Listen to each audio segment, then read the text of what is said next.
Good day. To begin, I would like to start by emphasizing society's dependence on technology. As time moves on and innovations continue to materialize, it can be observed that menial tasks such as sending messages, over the counter banking, and cash payments can now be done with the use of our mobile devices in the comfort of our home. As a practical example, the mobile internet retailing report of Euromonitor International states that more than half, or 63% to be exact, of the Philippines population is in possession of smartphones and is connected to the internet.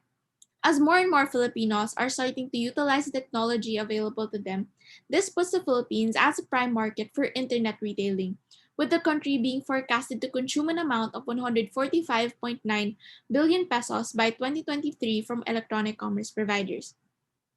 Because of these said developments in the Philippines, companies like Shopee and Lazada have been quick to take advantage of the rise of smartphone users in the country.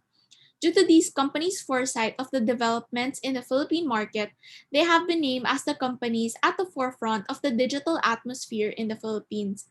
However, the growth of the M-commerce industry and the companies that operate within the market should not stop here. In order for them to achieve greater success within the Philippine M-commerce industry, it is a must to continuously research the numerous factors that have an impact on the behavior of Filipino M consumers, which is arguably the basis upon the industry's rapid growth in recent years. This paper employs a 5-step moderated mediation regression analysis with the results gathered from a snowball sample on M-commerce users in Metro Manila, notably during May to July 2020, where these individuals are likely impacted by the coronavirus quarantine.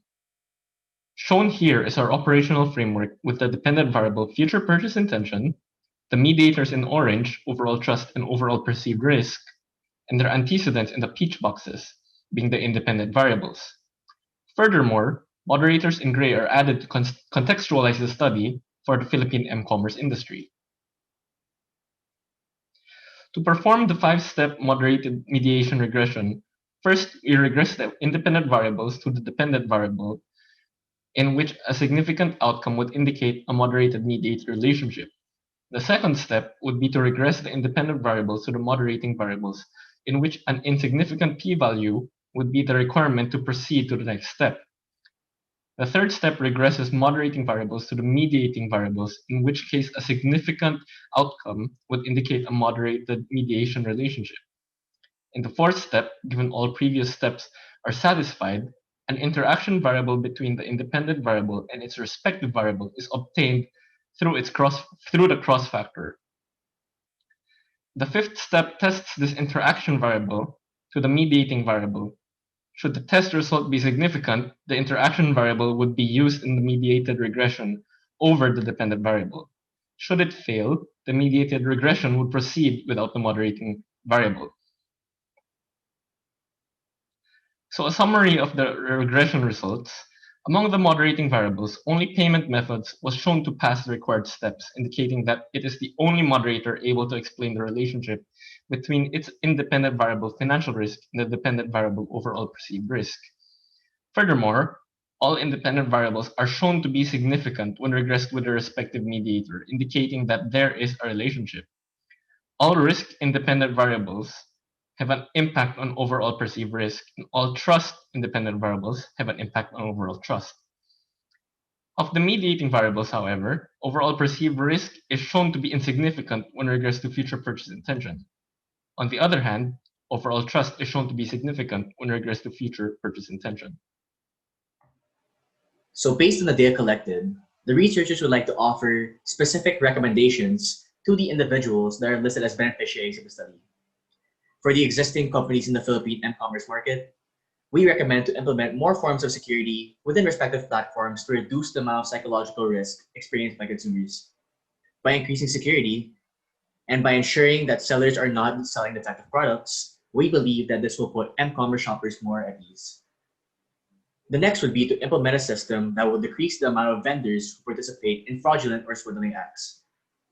By implementing a system that will put low-rated vendors at risk of losing their license to sell, and by doing a background check on these vendors, M-commerce platforms may be able to reduce the amount of cases of fraud or scam acts of vendors selling defective products. The next would be to market standout features of the respective M-commerce platforms so consumers will be more informed about products and make better purchase decisions. Based on our data collection, respondents possess a very high level of confidence when their preferred payment method is available for use. If M-commerce platforms market these features like the various payment methods, in-house customer service, and rating system for vendors, this will potentially lead to less cases of scam and fraud. For M-commerce companies looking to enter the Philippine market, we recommend to incorporate features that may ease the psychological risk of consumers that are shopping on M-commerce platforms. By incorporating systems that assure transactions are safe and additional service guidelines that assure that the items that vendors are selling are non-defective, this will put customers more psychologically at ease. To the consumers that purchase items from these M-commerce online markets, we recommend to be more mindful when purchasing items from M-commerce platforms. Stray away from low-rated vendors who appear to be selling items that are not set up to par in terms of declared monetary value. To future researchers, we recommend to look at an expanded model that deals with the variables that mediate or moderate the relationship of risk and trust with the future intention to purchase on M-commerce platforms. In our study, we looked into the moderating variables of payment method, technological self-efficacy, user ratings and reviews, and reputation of device. Future researchers can potentially extend the study by looking into an expanded model of variables such as income of an individual that may moderate the relationship of risk and trust to future purchase intention. So with that being said, that's it. And if you have any questions or clarifications, kindly email any of the emails listed below. Thank you very much for listening to our presentation.